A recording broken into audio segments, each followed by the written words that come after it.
Amém, igreja? Pode se assentar. Se puder diminuir aqui, ó, desligar, porque eu estou querendo captar a fisionomia de cada um, mas essa lâmpada aqui não deixa. E já viu que eu estou com óculos aqui. Ultimamente eu tenho sofrido para ler a Bíblia, porque eu uso óculos trabalhando. Então, para a leitura de perto, eu sofro um pouco. Mas agora melhorou. Vou me apresentar, porque é a primeira vez que eu participo aqui com vocês. Uma bênção. Já foi gostoso ter participado lá atrás, numa oração fervorosa de Deus. E aí, quando você sobe no púlpito, depois de ver a esposa pregar, uma bênção, né? Amor, love, te amo. E depois participa de uma oração que a presença de Deus estava ali naquele lugar, recebe a unção, você sobe aqui e só desfruta da presença de Deus. Amém? Sou casado com a Cibele. Levanta-se, por gentileza. Seu marido está mandando. Aí, tá vendo? Oh, irmãos, aprendam. Quando você falar com a sua esposa, vira um pouquinho para lá, para trás, para a galera te ver. Aí, pode se sentar. É minha esposa. Portanto, jovens, não chaveca, porque ela já é casada. Aqui, ó, casadinha. Já somos casados há 25 anos. Temos 2 filhos. O Cauã. Cauã tocou na bateria hoje. Cadê o Cauã? Deve ter corrido, porque ele sabe que eu mexo com ele sempre quando eu vou falar. A Pietra também, minha filha de 16 anos. São bênçãos na minha vida. São bênçãos. E Cauã, Pietra e Cibele. E, assim, eu tenho umas coisas que eu sofro, né? E eu tenho que compartilhar com vocês. Na igreja, ela serve exatamente para isso. Mas lendo Mateus, que é o livro que a gente vai falar hoje, né? E já tem falado, e fiquei sabendo hoje que era o último dia, né? E será uma bênção, porque eu tenho certeza de uma coisa, que é o Espírito Santo que vai falar no coração de cada um. Porque teve uma vez que quando nós éramos de uma outra igreja, então eu tive a oportunidade e preguei uma passagem. E confesso que eu orei, jejuei, e foi assim, muito edificante, porque o gostoso de falar, ou pregar, ou dar algum estudo, é porque o primeiro a aprender é você mesmo. Então eu saí cheio da presença de Deus, cheio da palavra, foi uma bênção. Quando veio uma irmãzinha e falou assim, foi uma bênção. Deus falou muito comigo. Eu, puxa vida, que bom, foi para isso que eu orei. E aí ela começou a compartilhar o que Deus tinha falado com ela. E eu falei, meu Deus do céu, que culto que ela estava. Porque eu tinha falado ao contrário do que ela tinha falado para mim. Mas ela estava falando, e o que ela estava falando, eu não tinha enxergado na palavra de Deus. E ela veio pregando para mim, e eu falei, meu Deus do céu. E eu aqui comigo, eu falei, eu vou aceitar Jesus, porque era uma bênção que Deus tinha falado para ela, mas não tinha nada a ver com o que eu tinha falado. E eu perguntei para Deus, que negócio foi aquele? Porque assim, Deus tinha falado comigo com aquela palavra, e aí eu transmiti, mas ela tinha falado uma palavra para mim que eu falei, Deus da glória, dá um outro estudo, dá uma outra pregação. Eu saí edificado, e ali eu entendi uma coisa, aqui nós somos só instrumentos, A palavra de Deus diz que ela é viva e eficaz, e mais penetrante do que a espada de 2 gumes. E para quem não sabe, né, às vezes os caras falam que é de 2 legumes, né? Mas é de 2 gumes. Ela entra no teu coração e não depende de quem está falando. Ela sozinha é eficaz. Então eu tenho certeza que você vai sair daqui edificado em nome de Jesus. Amém? Nossa, Jesus amado. É o culto da terceira idade. Amém? Amém? Vai aumentando. Amém? Amém? Oh, é jovem, né? Não estou vendo nenhum idoso. Aí, tá vendo? É culto dos jovens. E quando eu falei que eu tenho um problema, vou explicar. mas eu confesso que eu sou curado toda vez que eu leio a palavra de Deus, né? E aí Mateus já começa falando da genealogia. Ninguém gosta de genealogia, né? Alguém já estudou genealogia alguma vez, lendo a Bíblia? E quem... Vou expor. Quem, quando está lendo a Bíblia, chega na genealogia, pula, levanta a mão. Pode levantar a mão. Quem levanta mais alto. Mais alto, por favor. Amém. Vocês vão tudo para o céu. Porque assim, o resto que não levantou, eu acho que não lê a Bíblia. Olha lá. Porque, genealogia é triste, mas eu me alegrei com a genealogia. Ainda mais essa que Mateus traz, que é a genealogia de Cristo, né? Mateus já começa falando de genealogia. Por que o cara começa falando de genealogia em Mateus? Eu descobri, para me alegrar. Porque o governador de Jerusalém, após o exílio, o nome do cara é Zorobabel. Cara, na boa. Quem gostaria dos homens? Levanta aí a mão os homens, só para eu saber quantos homens tem aqui. Levanta alto aí, pode levantar. Amém. Você gostaria de ter o nome de Zorobabel? Sério, quem gostaria, levanta a mão. Ninguém. Cara, Zorobabel é um nome que eu não acho legal. E Kildare? Quem gostaria de chamar Kildare? Nome bíblico. Quieta.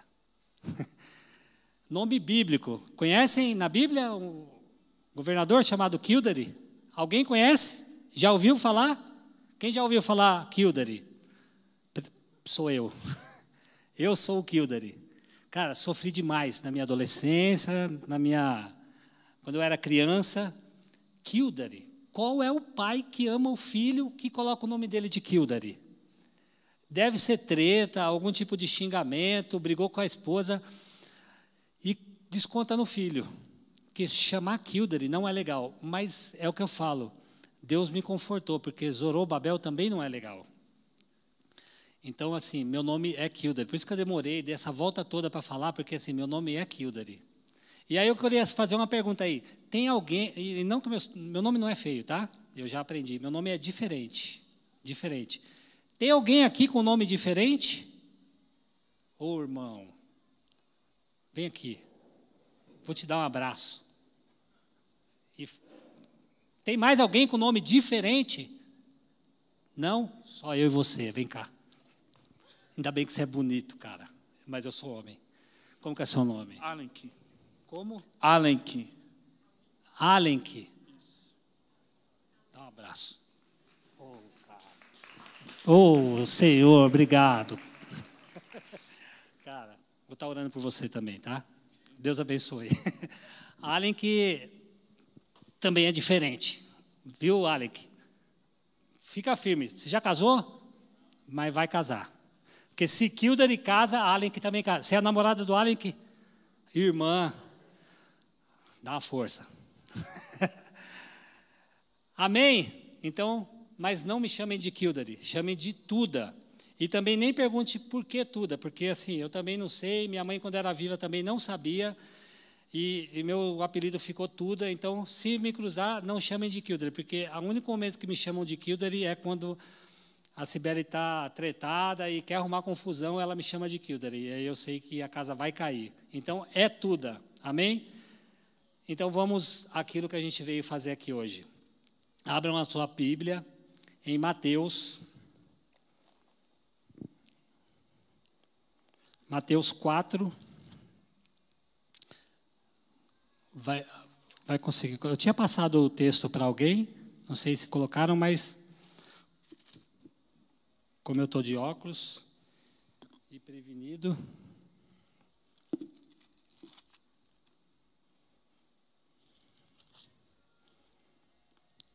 Diz assim, ó.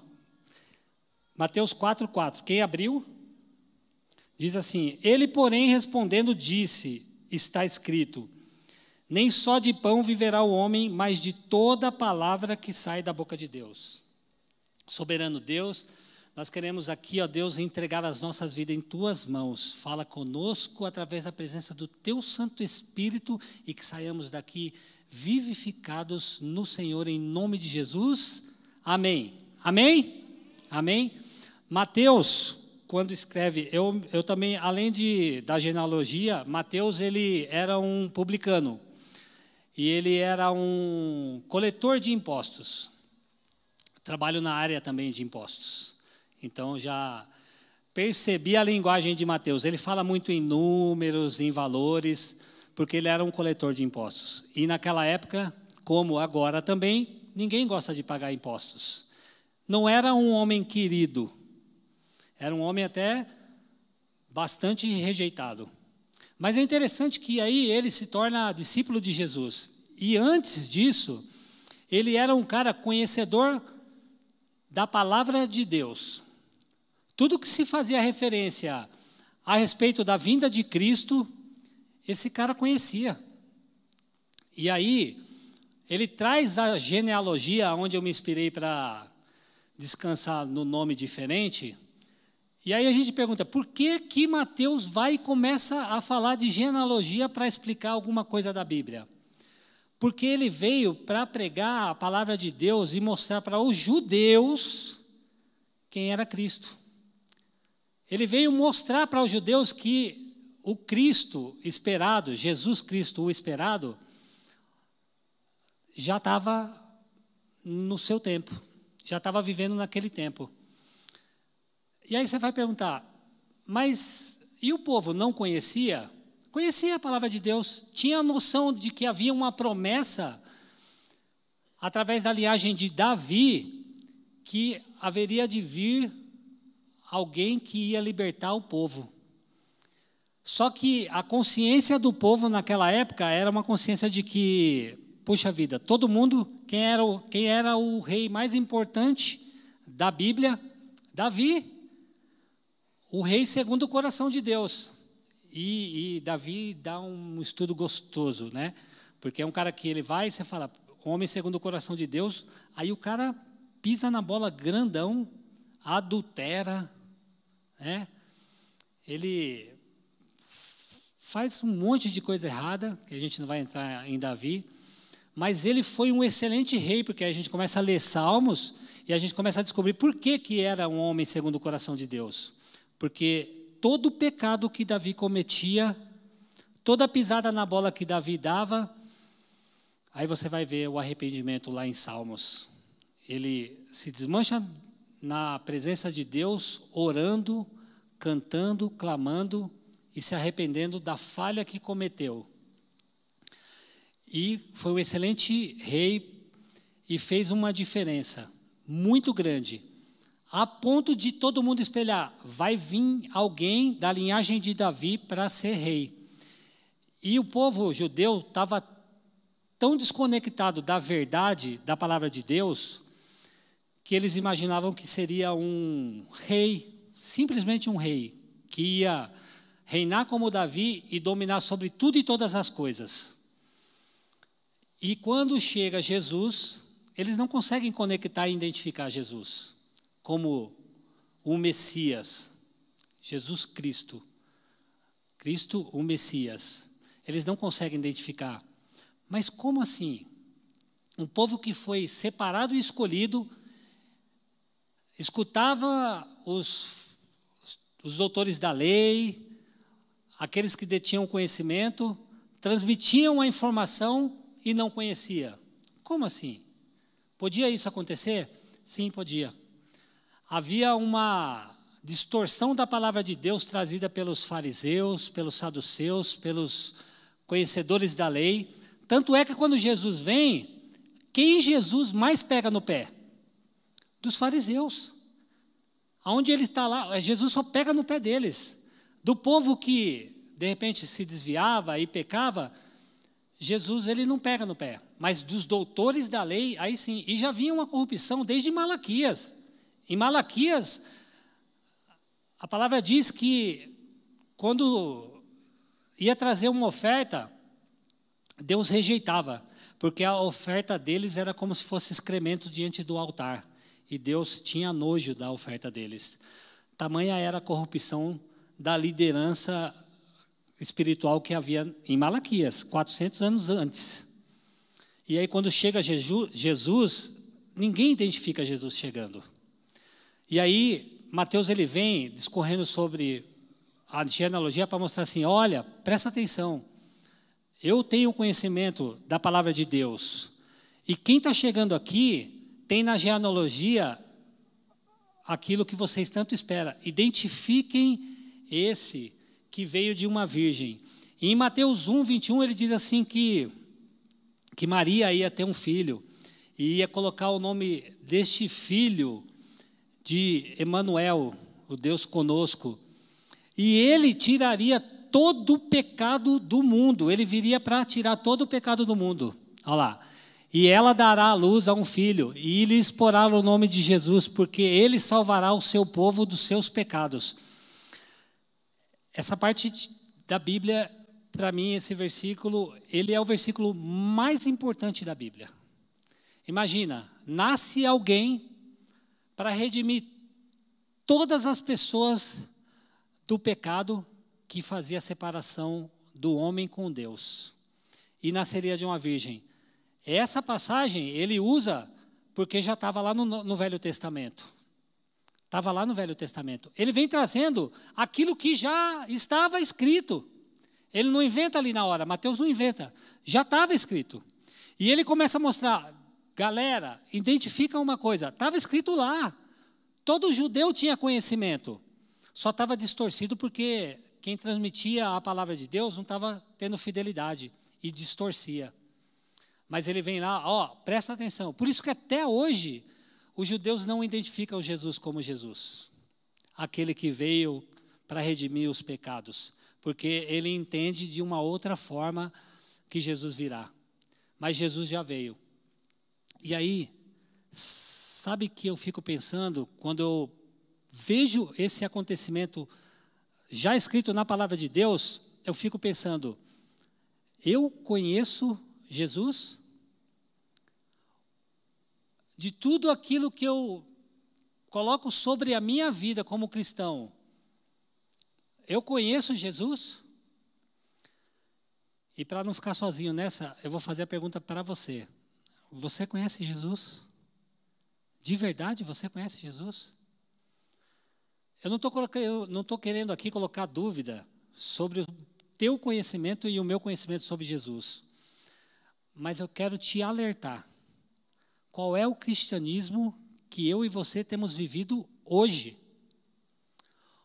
Quanto nós temos se aproximado da palavra de Deus? Viemos aqui cultuar a Deus? Viemos com cobrança diante de Deus? Como se Deus fosse obrigado a me dar alguma coisa? E a gente fala assim, vamos para o culto, vamos cultuar a Deus. Quando eu me posiciono, quando você se posiciona para chegar na igreja de Deus preparado para cultuar Ele de verdade? Ou você espera primeiro receber? Mateus 6,33 diz assim, ele diz que buscai primeiro o reino de Deus e a sua justiça, e as demais coisas vos serão acrescentadas. Olha a ordem desse negócio. Ele fala assim, busca primeiro o reino de Deus.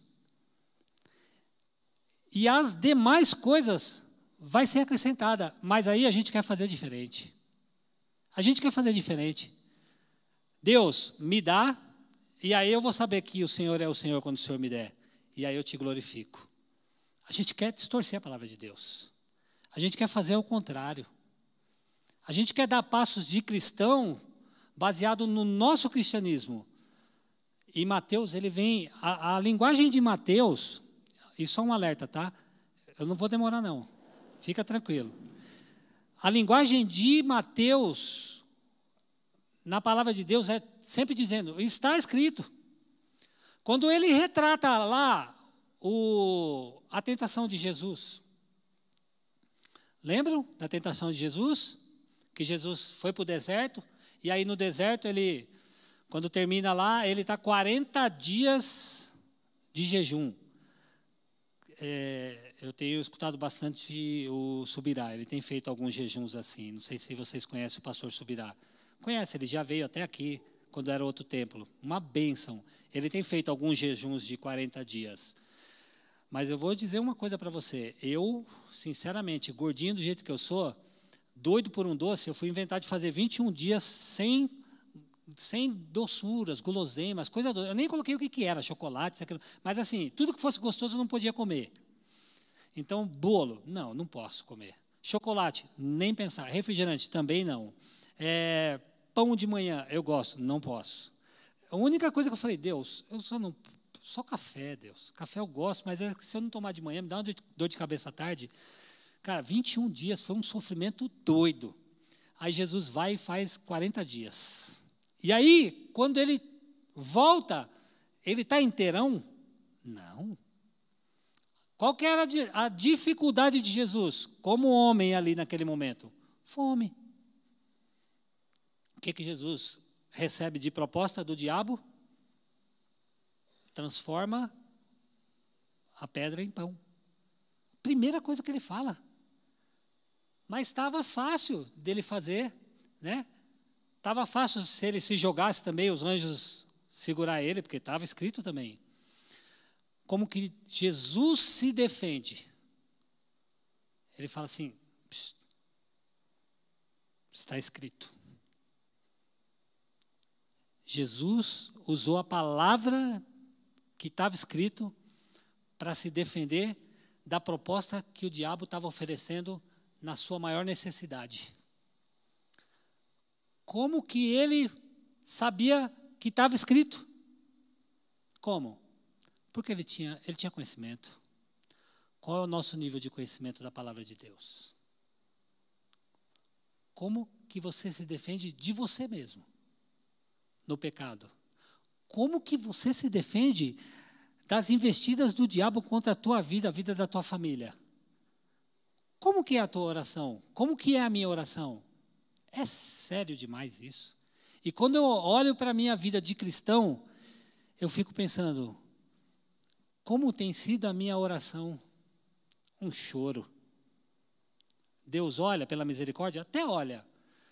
Mas com autoridade eu só me defendo quando eu tenho noção do que está escrito.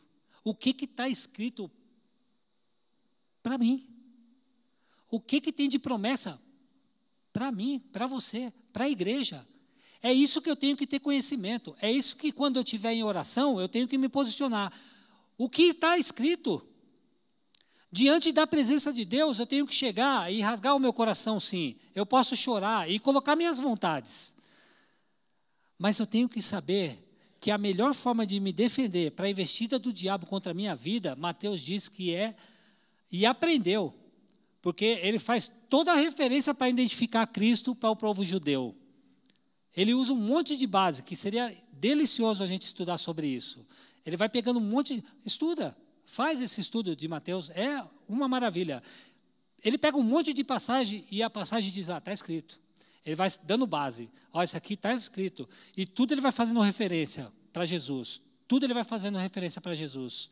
Porque ele fala assim, está escrito. Não foi de agora, ninguém está inventando, está escrito. Está vendo como que liga uma coisa na outra? Ele vem da descendência. Ele veio para salvar o seu povo. Ele é promessa.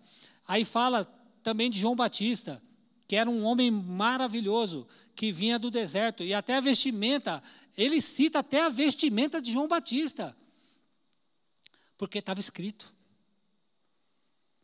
Ele usa o que estava escrito para identificar Jesus. Eu tenho que parar e ver qual que é o nível do meu cristianismo. Mas me alegrou o coração. Me alegrou o coração porque quando o Evaldo falou, Tuda, você pode estar lá para participar com os jovens? Já fiquei feliz, de verdade. Eu amo estar com pessoas mais novas do que eu. Me motivam.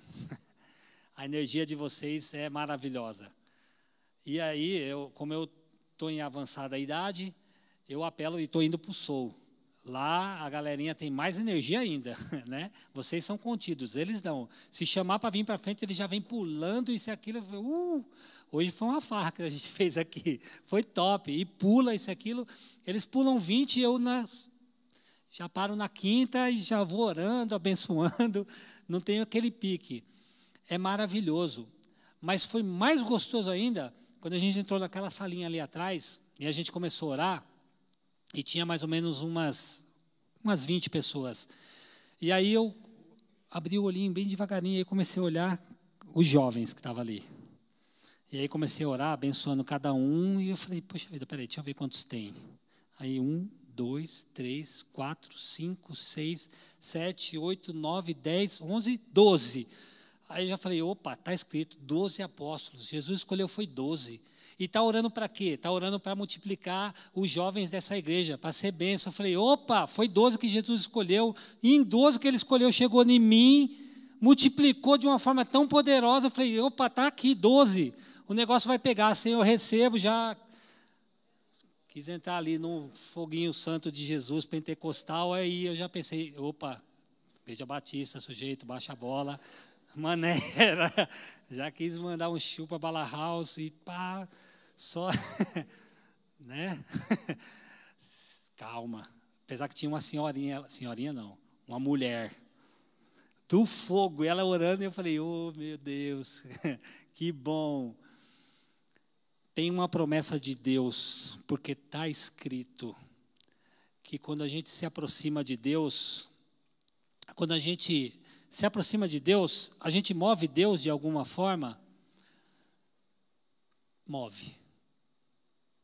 Mas o principal passo, entenda o que eu vou falar, o principal passo não é o de Deus para nós, é o nosso para Deus. Quando eu me aproximo, eu escuto Deus. Passando um trem agora. Eu estou escutando e não estou vendo. Meus ouvidos estão atentos para o barulho do trem também. Estão sensíveis para a palavra e a voz de Deus? Nem sempre. Qual que é a minha atitude? Me aproximo mais de Deus. E aí eu escuto a voz dele, porque Deus não para de falar. É na medida do passo que eu me aproximo de Deus, que eu vou escutar a voz de Deus. Porque o plano, o propósito, a intenção e a vontade de Deus já está sentenciada sobre a minha e sobre a sua vida. Para que isso aqui esteja cheio, já está sentenciado. Já tem promessa de Deus, eu tenho que tomar posse, porque está escrito já. Eu só tenho que escutar. Qual é a sensibilidade que eu tenho que ter para quando alguém chegar aqui, enxergar Deus? É isso que eu tenho que aprender. É isso que a gente tem que aprender. E eu tenho certeza que eu aceitei a proposta de uma profecia sobre as nossas vidas. 12 ali representavam os discípulos de Deus no meu coração. Eu tomei a autoridade e a atitude de orar e falar, Senhor, está aqui 12. Está 12 que te busca, Deus. E tem pecador aqui no meio, eu tenho certeza absoluta que tem pecador. Mas nos 12 que o Senhor chamou, também tinha. Também tinha. Tinha os rebeldes, também tinha. E pode ter falha, pode ter até gente que não está orando. Também tinha no 12 que o Senhor escolheu, era tudo igual a gente. E o Senhor escolheu, e o Senhor habitou ali para um propósito que o Senhor tem. E para encerrar, eu vou falar para vocês a responsabilidade que vocês têm.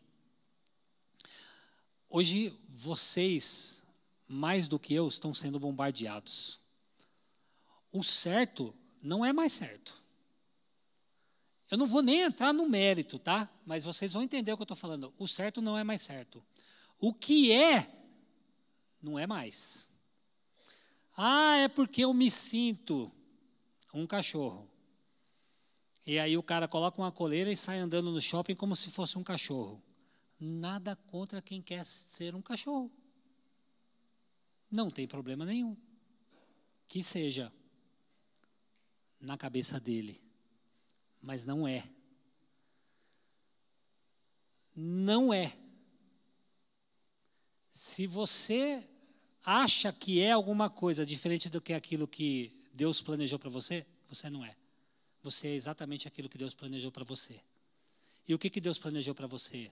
Que você seja uma bênção, que você se posicione e que você, na hora do louvor, como nós louvamos aqui, possa entender quando fala assim que Deus, ele estava sentado, tu estás assentado no trono. E quando você começar a louvar, se quiser o pessoal do louvor subir, pode ficar à vontade. E se você quiser louvar e dizer, tu estás assentado, memoriza que é com quem que você está falando. Você não está só cantando, você está declarando que ele está sentado. Ele está sentado no trono. E eu estou falando com ele, eu estou colocando no meu coração nele, tu estás assentado no trono. E nesse momento eu falo, Senhor, por que eu não sei cantar? Porque eu cantaria aqui agora. Eu louvaria de uma maneira sobrenatural, mas eu não sei cantar. Mas eu sei declarar que Ele está no trono, Ele é o meu Redentor. Eu sei o que Ele fez na minha vida. E Mateus diz que nós seríamos levados diante dos tribunais, que é o momento das dores, nós seríamos levados diante dos tribunais, por falar de Deus, por ir contra um sistema corrupto, que Mateus identificou lá quando Jesus veio, porque estavam querendo deturpar o que Cristo era de verdade, e hoje tem acontecido exatamente isso, tem deturpado os princípios e os propósitos de Deus na nossa vida. Nós temos que nos aproximar cada dia mais diante da presença de Deus, sabe por quê? Para não sermos enganados, e no momento que nós descobrirmos, e no momento que Deus falar no nosso ouvido, e no momento que nós nos posicionarmos, seja onde for, você vai ter a autoridade do nome de Jesus Cristo para dizer, está errado, não importa o preço que vai ser pago, Ele já pagou, e Ele já tem sentenciado sobre a minha e a tua vida, o propósito dEle, que é de transformar as vidas e levar para o céu, aonde Ele, oh aleluia, aonde Ele está sentado. Eu vou orar, Senhor Deus, obrigado por este momento, por este culto, por estes jovens, ó Pai. Oh Deus, eu sei, Pai, que o Senhor tem um propósito com cada jovem aqui, Senhor. O Senhor nos trouxe aqui nesta noite, ó Pai, porque a Tua presença, a presença do Teu Santo Espírito nos envolve, nos enche de alegria, de fé, de força. O Senhor nos dá, ó Deus, a Tua palavra como escrita, como sentença, e nós nos baseamos nela, nós nos desfrutamos da Tua presença maravilhosa, e o Senhor é presente neste lugar, o Senhor é presente nas nossas vidas, o Senhor traz cura sobre o Teu povo, o Senhor traz a unção, ó Deus da glória. Nós te agradecemos, ó Pai, porque sabemos que hoje sairemos daqui, ó Deus, com a palavra que o Senhor colocou no nosso coração, sentenciados com a Tua vitória, em nome de Jesus Cristo, amém.